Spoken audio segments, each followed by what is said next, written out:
পরিবেশ এবং সমাজকে এলাকাকে পরিষ্কার পরিচ্ছন্ন করার লক্ষ্য নিয়েছে করিমপুর ১ নম্বর ব্লকের অধীন করিমপুর ১ নম্বর পঞ্চায়েত ও শিকারপুর পঞ্চায়েত। তাই তারা আজকে সরকারি সহায়তায় যারা কম সময়ের মধ্যে শৌচাগার নির্মাণ করেছেন এমন মানুষকে ২০টি পরিবারকে পুরস্কৃত করল ব্লক প্রশাসন।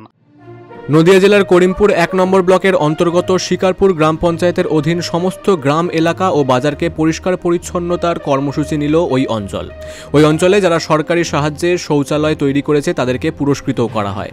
তারা সমাজকে, পরিবেশকে এবং প্রতিটা গ্রামকে পরিষ্কার পরিচ্ছন্ন রেখেছে, সেই জন্য সবাইকে ধন্যবাদও জানানো হয়।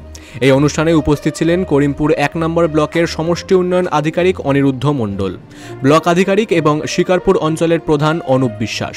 তিনি বলেন যে প্রতিটা মানুষ যেন তার সমাজ এবং বাড়ির আশপাশ ও বাজারঘাট যেন পরিষ্কার পরিচ্ছন্ন রাখে, তাতে সমাজ সুস্থ থাকবে ও ভালো থাকবে। নদিয়ার করিমপুর থেকে অর্ধেন্দু মালাকারের report, big news Bangla. The ultimate solution, first organization of RCC Hume Pipes with adoption of vertical dry cast in Eastern India.